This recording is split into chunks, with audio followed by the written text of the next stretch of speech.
오늘 함께 읽은 느헤미야서는 구약에서 일어난 부흥의 모습을 소개하고 있는 책입니다.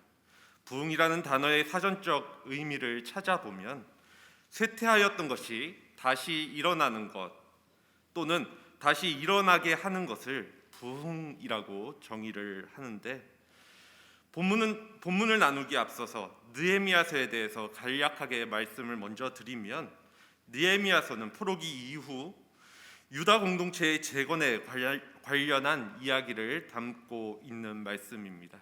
이를 크게 두 파트로 나누면 예루살렘 성벽을 재건하는 내용인 1장에서 7장의 내용과 또 백성들의 부흥 운동이 일어나는 후반부의 8장에서 13장의 내용이 그것입니다.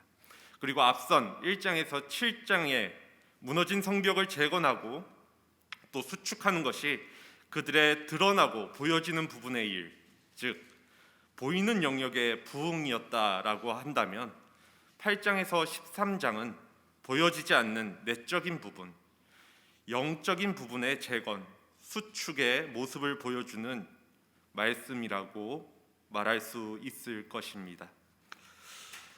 그렇기에 오늘 본문인 8장은 느헤미야를 통하여서 예루살렘 성이 재건된 후 하나님께서 이번에는 에스라를 통하여, 에스라라는 영적 지도자를 사용하셔서 이스라엘 백성들의 마음을 재건하는 일, 즉 영적인 부흥을 이끄시는 모습을 보여줍니다.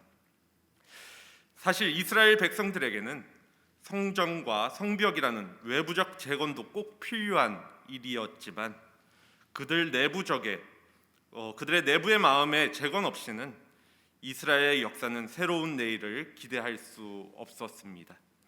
그리고 이러한 이스라엘 백성들을, 그들의 마음을 재건하는 부흥은 말씀으로 말미암은 부흥이었습니다. 오늘날 우리 역시도 마찬가지입니다. 우리가 흔히 부흥이라고 말할 때 많은 경우 눈에 보여지는 것들이 성장하는 모습을 볼 때 부흥이라는 단어를 사용하지만, 이와 동일하게 우리에게 중요한 것은 내적, 우리의 영적인 부흥일 것입니다. 그리고 이 시대에, 이 땅에서 오늘을 살아가는 우리에게 무엇보다 이러한 말씀을 통한 영적 부흥을 필요로 하는 시대가 아닐까 생각해 보게 됩니다. 그렇기에 오늘 우리에게 꼭 있어야 할 말씀의 회복과 또 부흥을 위해 우리가 할 일은 무엇인지에 관하여 당시 이스라엘 백성들의 모습을 살펴보며 이를 함께 나눌 수 있는 시간이 되어지기를 원합니다. 우선 첫 번째로 이스라엘 백성들이 영적 재건을 위하여, 영적 부흥을 위하여 보여주는 모습은 하나님의 말씀을 사모하였다라는 것입니다. 오늘 본문 1절에서 3절 말씀입니다.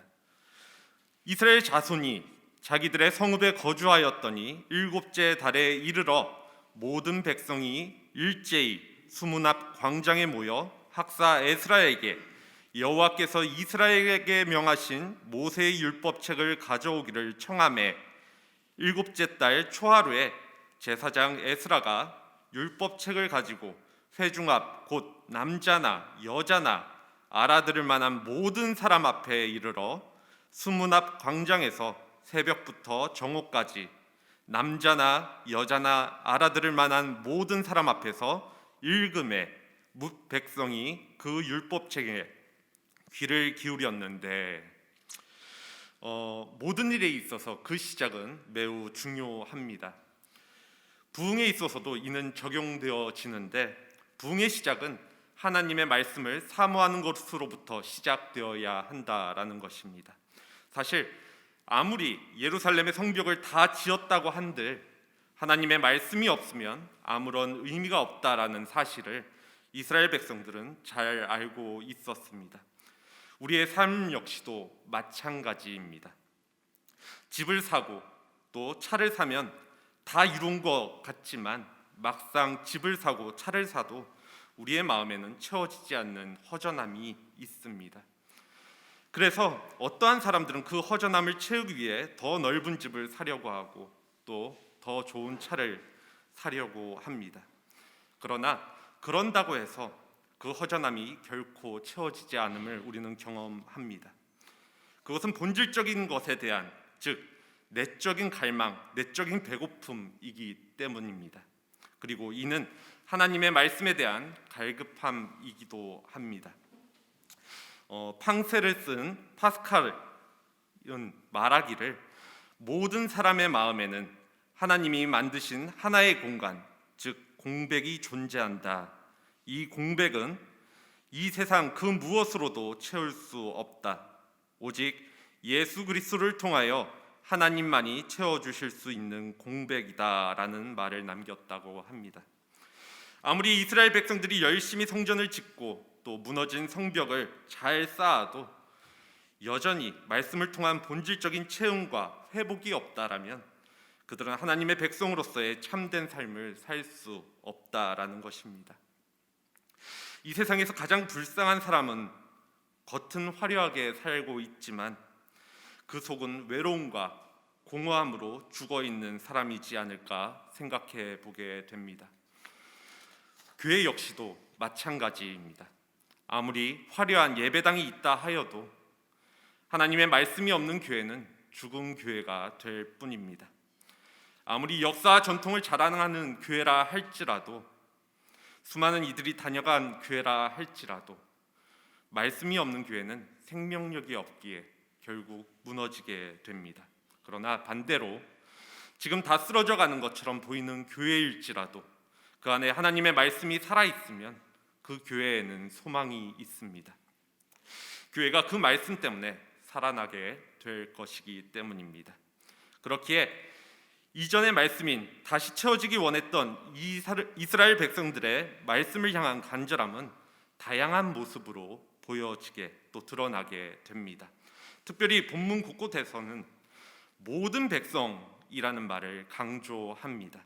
2절, 3절 말씀을 다시 보면 회중 앞 곧 남자나 여자, 아이들을 포함하여 알아들을 만한 모든 사람들, 즉 거의 모든 백성들이 다 하나님의 말씀 앞에 모였다는 점을 강조하고 있습니다. 그리고 이들은 누군가가 시켜서가 아니라 자의적으로 또 자발적으로 학사인 에스라에게 하나님의 말씀을 가르쳐 달라고 모세의 율법책을 가져오기를 부탁하고 있습니다. 이는 자신들이 필요한 것이 말씀이라는 사실을 분명하게 알고 있었다라는 것입니다.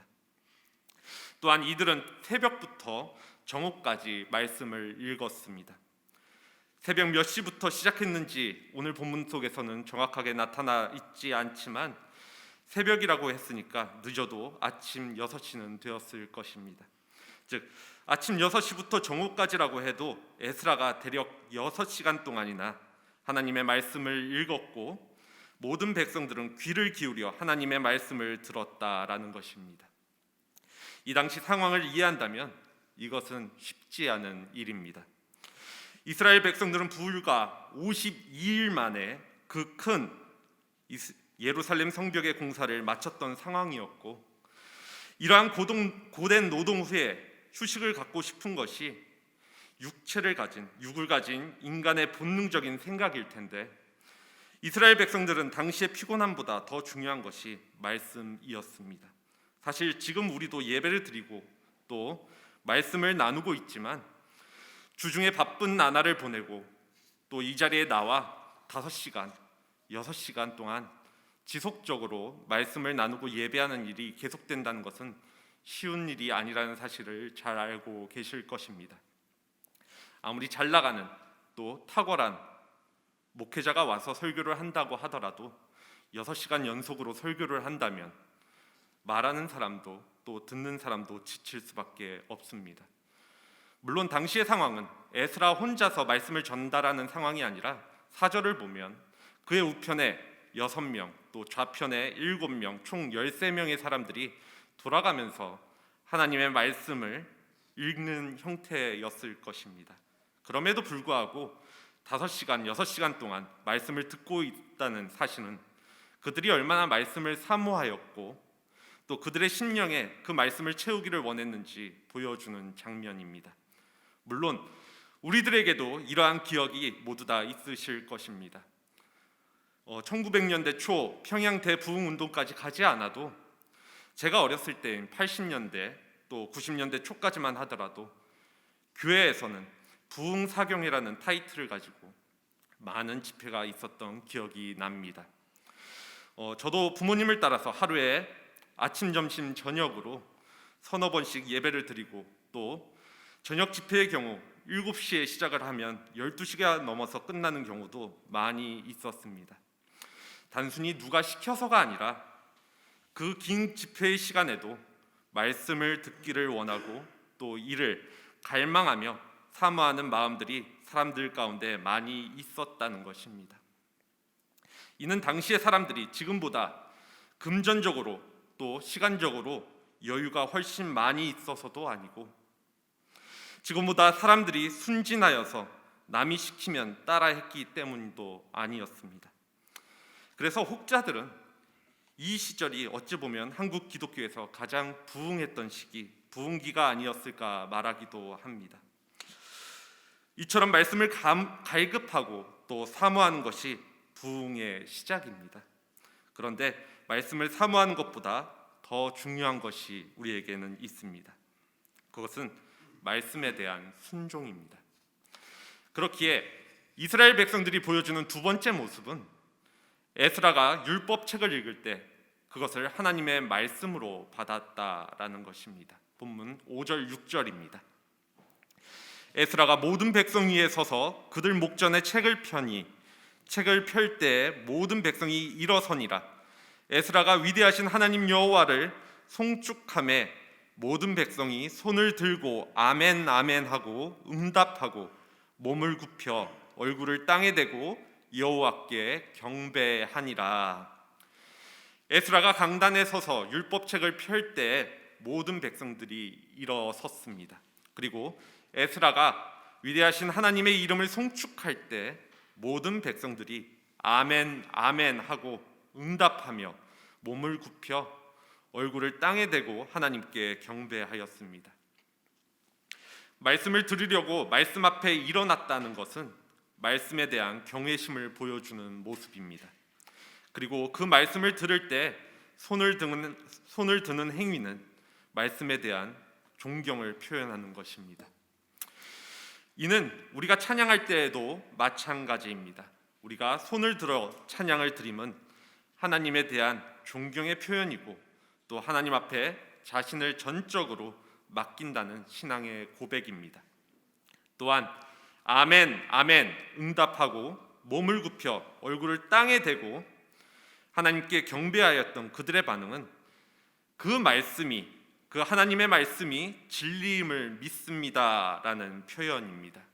특별히 아멘 아멘이라고 아멘을 2번 반복하고 있다라는 것은 진리의 말씀에 대한 그들의 절대적인 신앙을 보여주는 모습인 것입니다.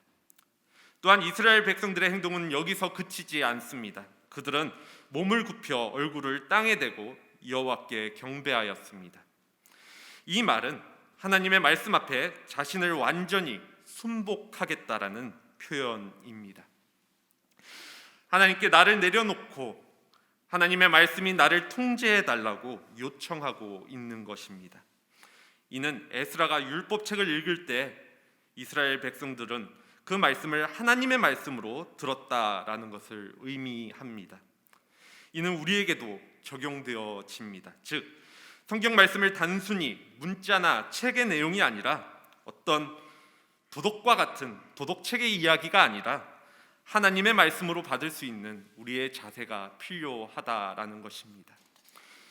이어서 이스라엘 백성들이 보여주는 세 번째 모습은 하나님의 말씀을 깨달았다는 사실입니다. 본문 8절입니다.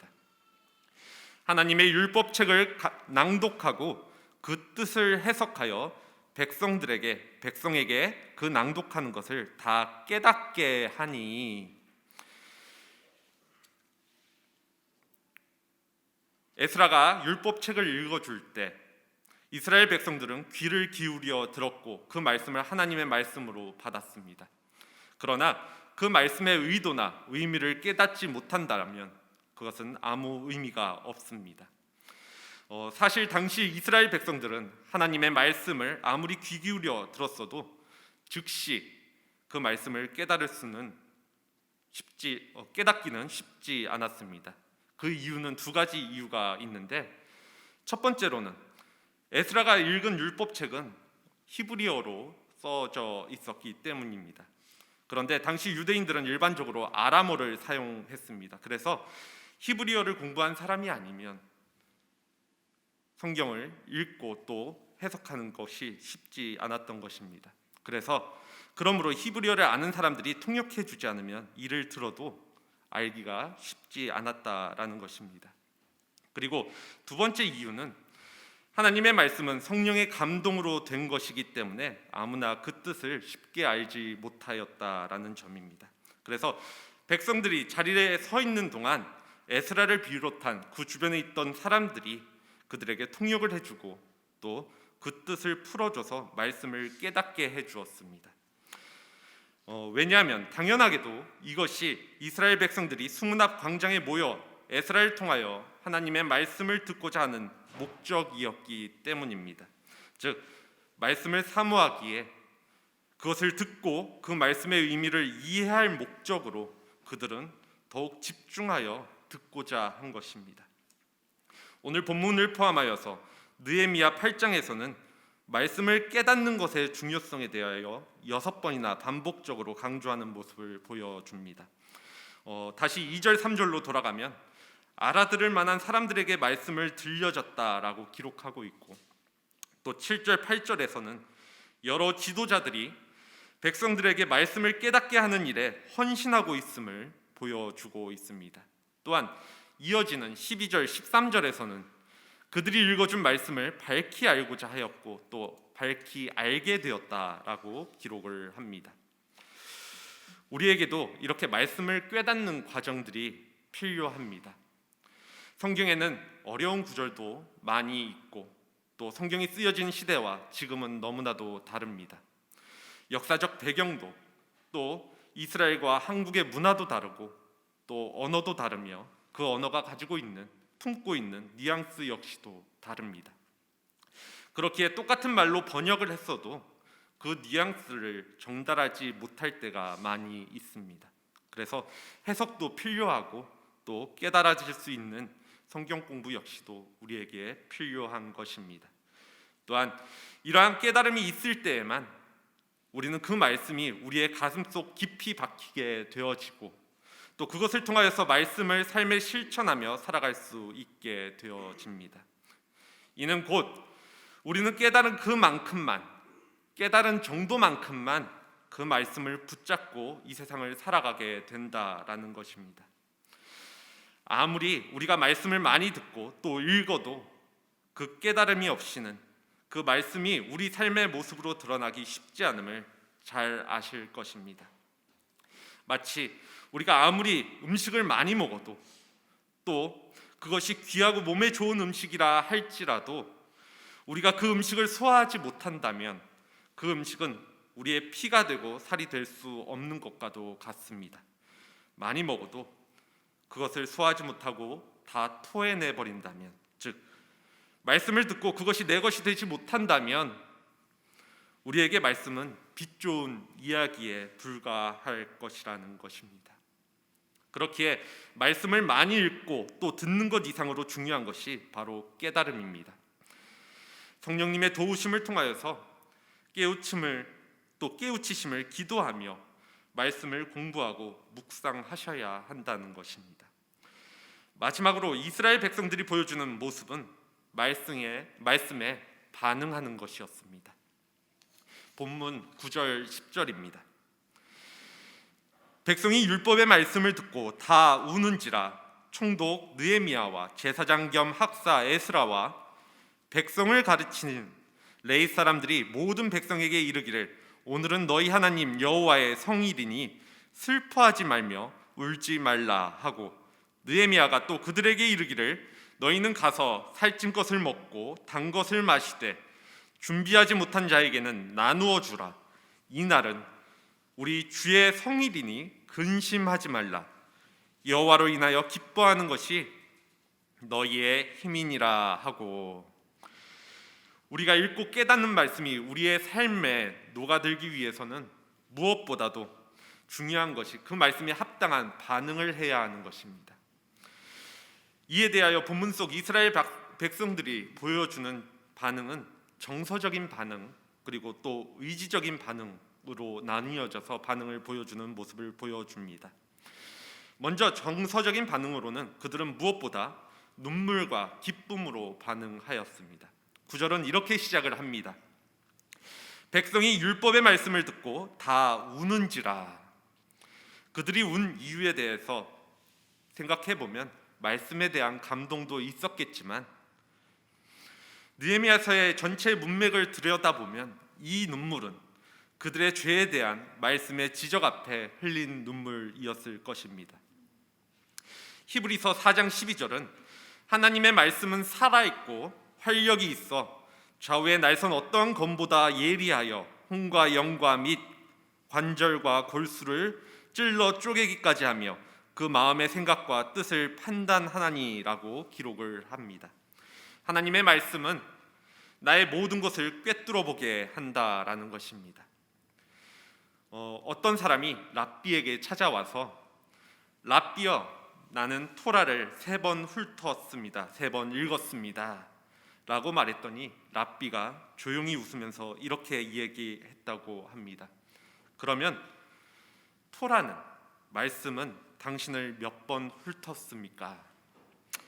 이는 하나님의 말씀을 얼마나 읽었느냐도 중요하지만 그 말씀이 나를 만지는 것 역시도 중요하다라는 뜻입니다. 나름대로 바르게 살아왔다고 생각했는데 말씀이 깨달아지고 또 말씀 가운데 깊이 나아가게 되면 내 삶의 현 주소가 보이게 됩니다. 그동안 내가 하나님에게서 얼마나 멀리 떨어져 있었는지를 보게 되면서 하나님 앞에서 마음을 찢는 통회의 기도를 하게 되는 것입니다. 나라는 존재가 그럭저럭 남들이 뭐라 하지 않을 정도는 되는, 특히 나쁜 짓은 하지 않고 살아가는 괜찮은 존재인 줄 알았는데 알고 보니 죄 가운데에 놓인 존재였고 하나님의 얻을 만한 자격이 없는 존재였음을 마주하게 됩니다. 그리고 그러한 나를 하나님께서는 많이 기다리셨고 또 많이 참아주셨다라는 사실을 깨닫게 되면 내가 죄인임을 고백하게 되고 하나님의 사랑하심에 감격하고 또 그 감사함에 울게 되는 것입니다. 그리고 그들은 말씀을 통하여서 눈물을 흘림과 동시에 깨달은 말씀으로 인하여서 또 기뻐하였습니다. 본문 12절 말씀이 그것을 보여줍니다. 다시 12절입니다. 모든 백성이 곧 가서 먹고 마시며 나누어 주고 크게 즐거워하니 이는 그들이 그 읽어 들려준 말을 밝히 알미라. 이들은 말씀을 깨달음으로, 밝히 알게 됨으로 자신들의 존재를 확인하고 눈물을 흘리는 동시에 말씀을 통한 하나님과의 새로운 만남에 대하여 기뻐하고 있습니다.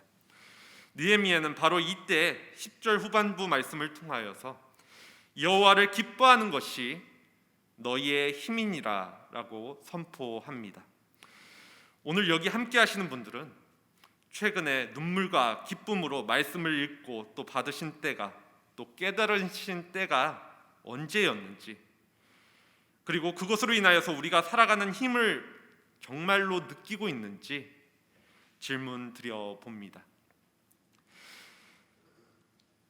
그리고 오늘 본문에서는 이러한 진지한 정서적 반응은 이스라엘 백성으로 하여금 보다 중요한 의지적 반응을 준비하게 만듭니다. 당시에 이스라엘 백성들이 보여준 의지적 반응은 다시 2가지로 나누어서 생각해 볼 수 있습니다. 무엇보다 그들은 그들의 말씀을 통하여서 받은 축복을, 또 이 기쁨을, 감격을 이웃들과 나누기 시작하였습니다. 12절에서는 이 모습을 이렇게 기록합니다. 모든 백성이 곧 가서 먹고 마시고 나누어 주고. 이는 성령을 경험하였던 초대교회 성도들이 보여준 모습과도 동일합니다. 느헤미야는 살찐 것을 먹고 단 것을 마시라고 이야기하였습니다. 그리고 혹시 준비하지 못한 사람에게는 나누어 주라고 이야기합니다.